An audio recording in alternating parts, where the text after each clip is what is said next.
Paper 6. The Eternal Son.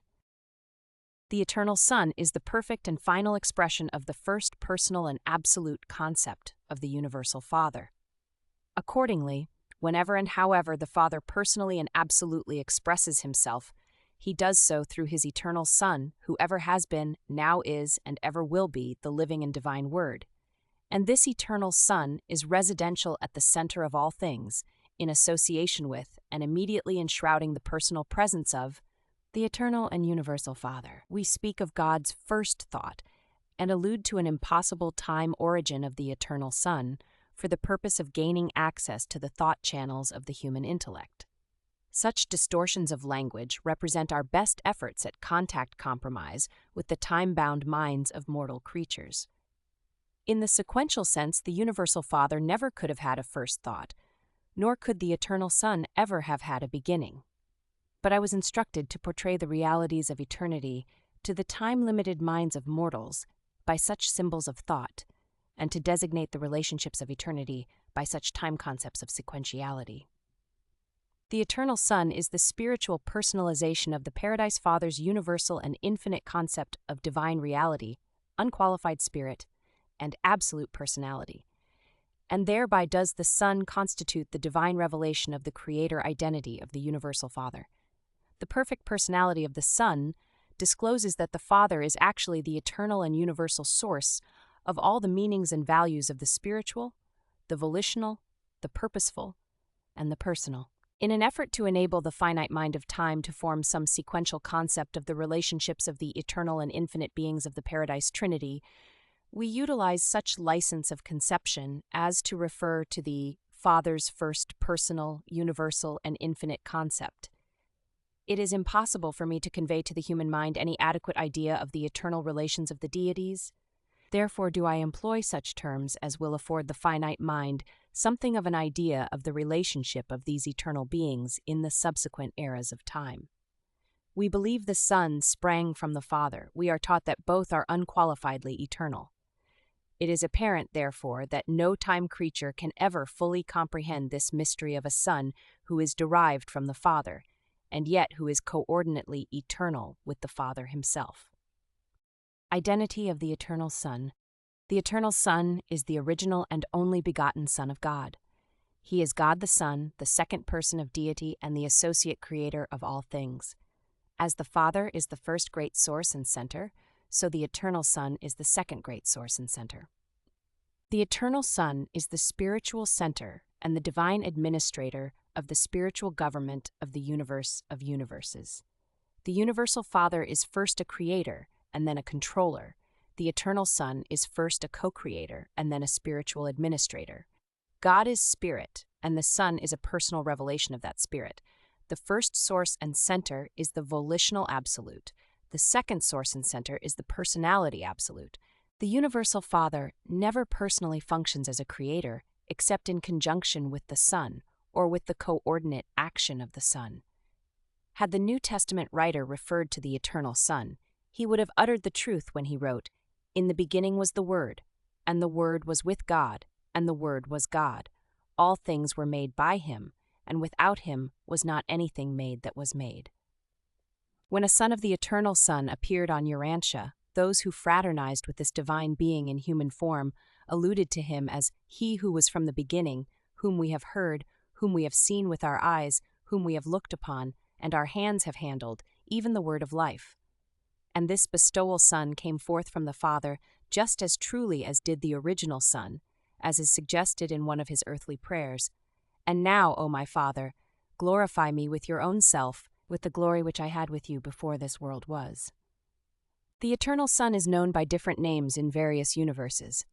In the central universe, he is known as the coordinate source, the co-creator, and the associate absolute. On Uversa, the headquarters of the superuniverse, we designate the Son as the coordinate spirit center and as the eternal spirit administrator. On Salvington, the headquarters of your local universe, this Son is of record as the second eternal source and center. The Melchizedeks speak of him as the Son of Sons. On your world, but not in your system of inhabited spheres, this original Son has been confused with a coordinate creator Son, Michael of Nebadon, who bestowed himself upon the mortal races of Urantia.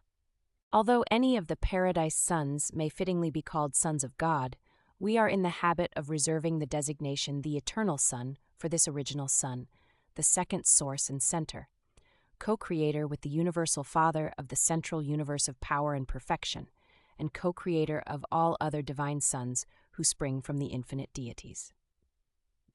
Nature of the Eternal Son.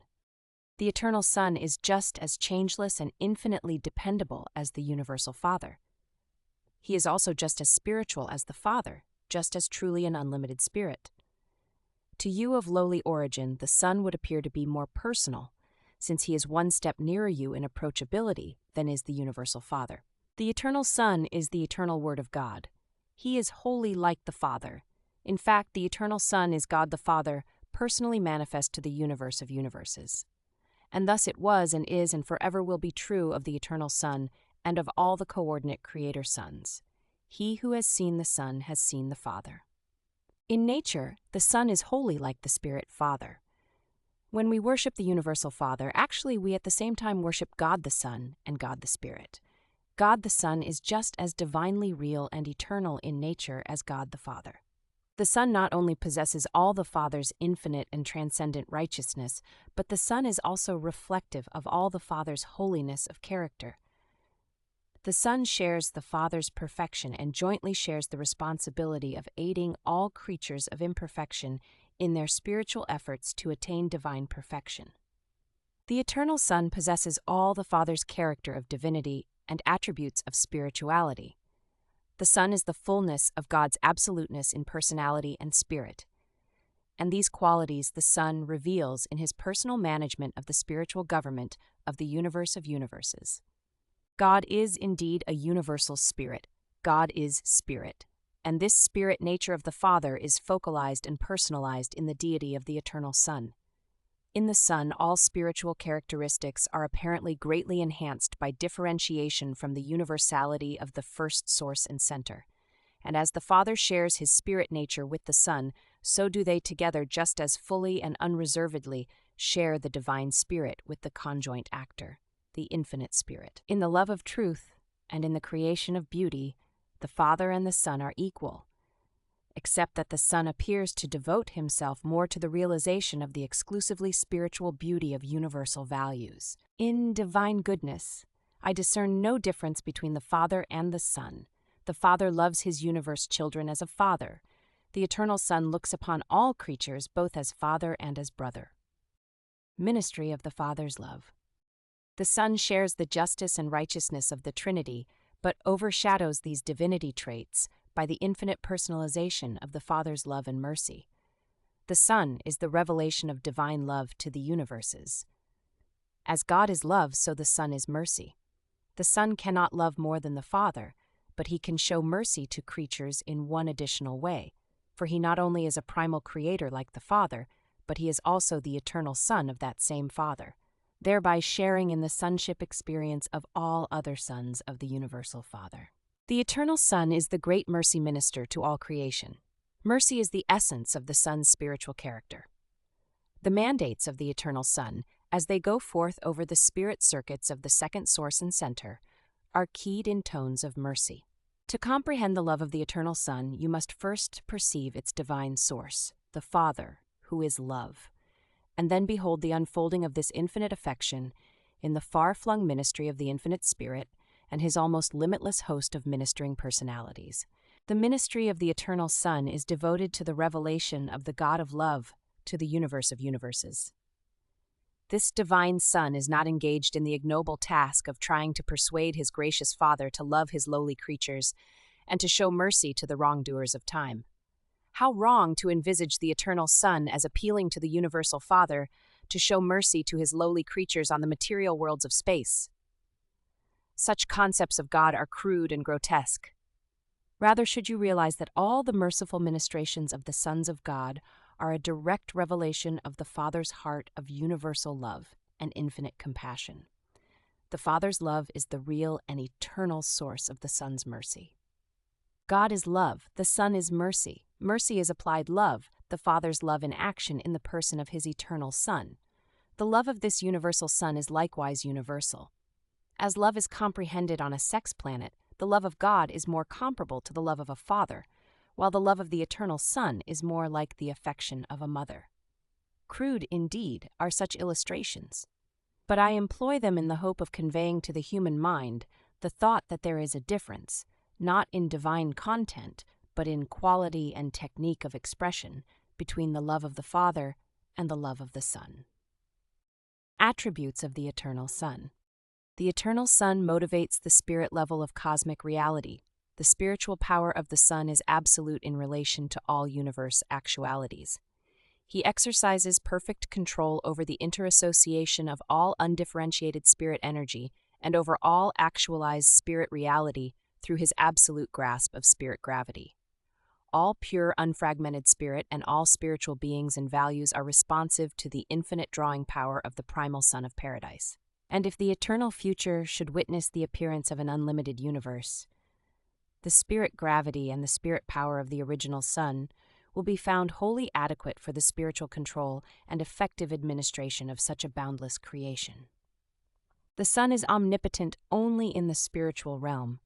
In the eternal economy of universe administration, wasteful and needless repetition of function is never encountered.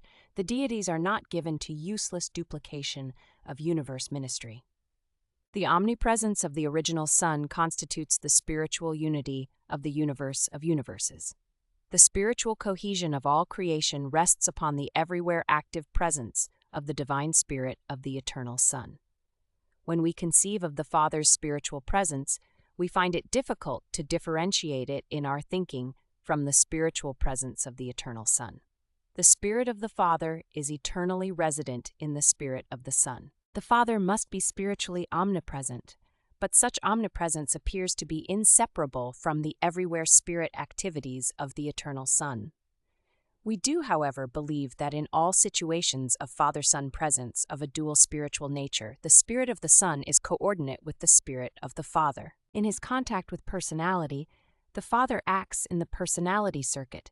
In his personal and detectable contact with spiritual creation, he appears in the fragments of the totality of his deity, and these Father fragments have a solitary, unique, and exclusive function wherever and whenever they appear in the universes. In all such situations, the Spirit of the Son is coordinate with the spiritual function of the fragmented presence of the Universal Father. Spiritually, the Eternal Son is omnipresent. The Spirit of the Eternal Son is most certainly with you and around you, but not within you and a part of you, like the mystery monitor. The indwelling Father fragment adjusts the human mind to progressively divine attitudes, whereupon such an ascending mind becomes increasingly responsive to the spiritual drawing power of the all-powerful spirit gravity circuit of the second source and center. The original Son is universally and spiritually self-conscious. In wisdom, the Son is the full equal of the Father. In the realms of knowledge, omniscience, we cannot distinguish between the first and second sources. Like the Father, the Son knows all. He is never surprised by any universe event. He comprehends the end from the beginning. The Father and the Son really know the number and whereabouts of all the spirits and spiritualized beings in the universe of universes. Not only does the Son know all things by virtue of his own omnipresent spirit, but the Son, equally with the Father and the conjoint actor, is fully cognizant of the vast reflectivity intelligence of the Supreme Being, which intelligence is at all times aware of all things that transpire on all the worlds of the seven super-universes. And there are other ways in which the Paradise Son is omniscient. The Eternal Son, as a loving, merciful, and ministering spiritual personality, is wholly and infinitely equal with the Universal Father, while in all those merciful and affectionate personal contacts with the ascendant beings of the lower realms, the Eternal Son is just as kind and considerate, just as patient and long-suffering, as are his Paradise Sons in the local universes who so frequently bestow themselves upon the evolutionary worlds of time. It is needless further to expatiate on the attributes of the Eternal Son. With the exceptions noted, it is only necessary to study the spiritual attributes of God the Father to understand and correctly evaluate the attributes of God the Son. Limitations of the Eternal Son. The Eternal Son does not personally function in the physical domains, nor does he function except through the conjoint actor in the levels of mind ministry to creature beings. But these qualifications do not in any manner otherwise limit the Eternal Son in the full and free exercise of all the divine attributes of spiritual omniscience, omnipresence, and omnipotence. The Eternal Son does not personally pervade the potentials of spirit inherent in the infinity of the Deity Absolute, but as these potentials become actual, they come within the all-powerful grasp of the spirit gravity circuit of the Son. Personality is the exclusive gift of the Universal Father. The Eternal Son derives personality from the Father, but he does not, without the Father, bestow personality. The Son gives origin to a vast spirit host, but such derivations are not personalities. When the Son creates personality, he does so in conjunction with the Father or with the conjoint Creator, who may act for the Father in such relationships. The Eternal Son is thus a co-creator of personalities, but he bestows personality upon no being and of himself alone, never creates personal beings. This limitation of action does not, however, deprive the Son of the ability to create any or all types of other than personal reality. The Eternal Son is limited in transmittal of creator prerogatives. The Father, in eternalizing the original Son, bestowed upon him the power and privilege of subsequently joining with the Father in the divine act of producing additional sons possessing creative attributes, and this they have done and now do. But when these coordinate sons have been produced, the prerogatives of creatorship are apparently not further transmissible. The Eternal Son transmits creatorship powers only to the first or direct personalization. Therefore, when the Father and the Son unite to personalize a Creator Son, they achieve their purpose. But the Creator Son, thus brought into existence, is never able to transmit or delegate the prerogatives of creatorship to the various orders of sons which he may subsequently create, notwithstanding that, in the highest local universe sons, there does appear a very limited reflection of the creative attributes of a Creator Son. The Eternal Son, as an infinite and exclusively personal being, cannot fragmentize his nature, cannot distribute and bestow individualized portions of his selfhood upon other entities or persons, as do the Universal Father and the Infinite Spirit.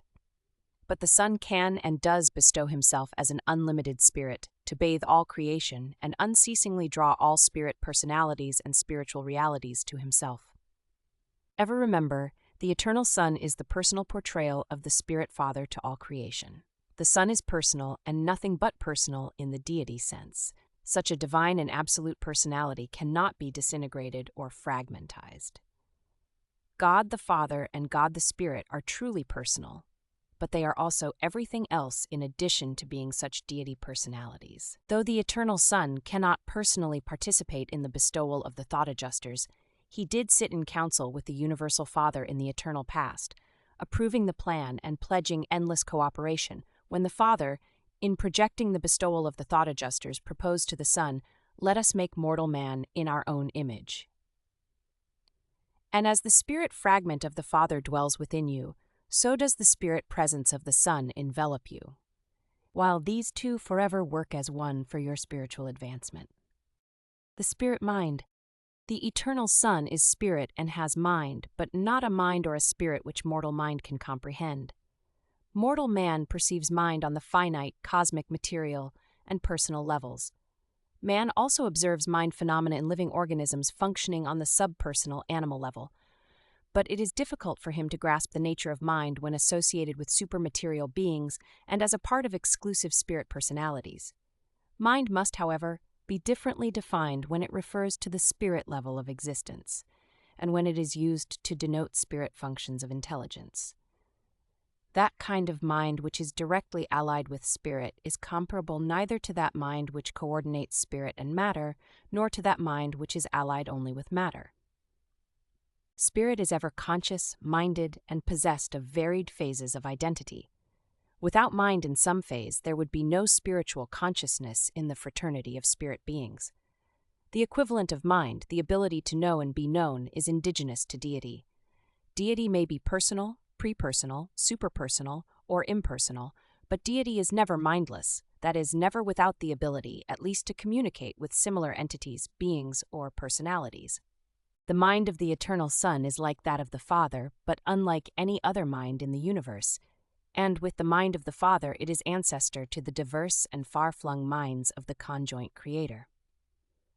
The mind of the Father and the Son, that intellect which is ancestral to the absolute mind of the third source and center, is perhaps best illustrated in the pre-mind of a thought adjuster.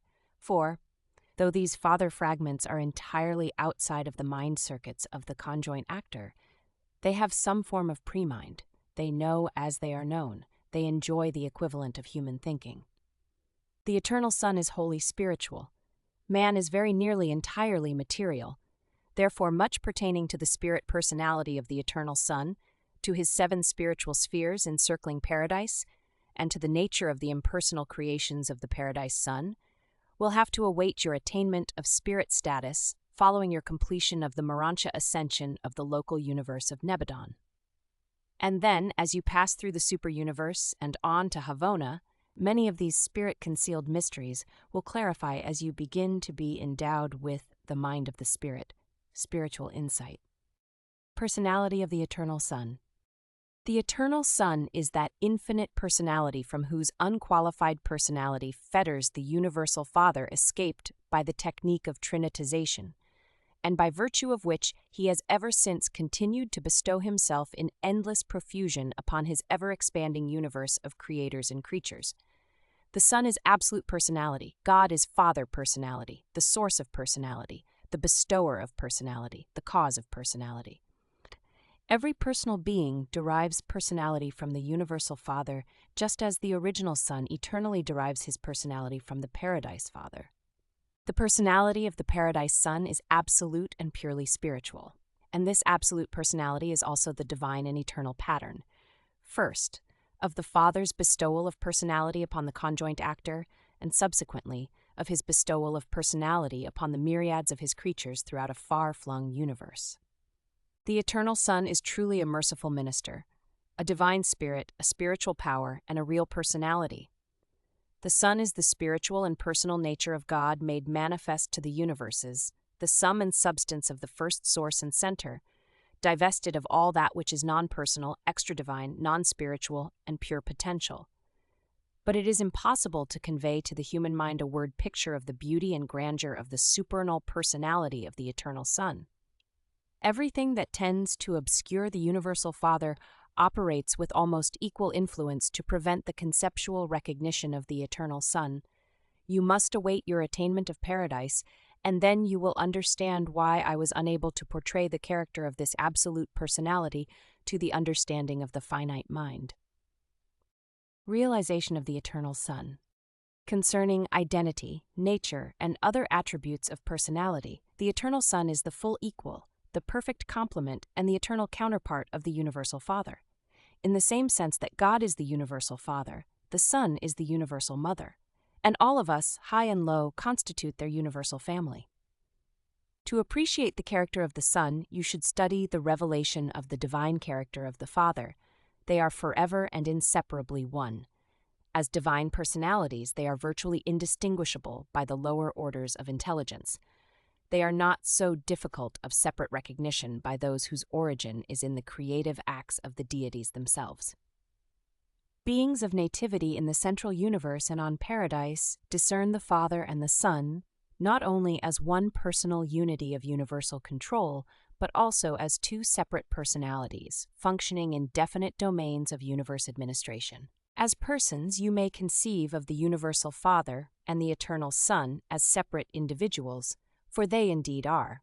But in the administration of the universes, they are so intertwined and interrelated that it is not always possible to distinguish between them. When in the affairs of the universes, the Father and the Son are encountered in confusing interassociations, it is not always profitable to attempt to segregate their operations. Merely recall that God is the initiating thought, and the Son is the expressionful word. In each local universe, this inseparability is personalized in the divinity of the Creator Son, who stands for both Father and Son to the creatures of 10 million inhabited worlds. The Eternal Son is infinite, but he is approachable through the persons of his Paradise Sons and through the patient ministry of the Infinite Spirit. Without the bestowal service of the Paradise Sons and the loving ministry of the creatures of the Infinite Spirit, beings of material origin could hardly hope to attain the Eternal Son. And it is equally true. With the help and guidance of these celestial agencies, the God-conscious mortal will certainly attain paradise and sometimes stand in the personal presence of this majestic Son of Suns.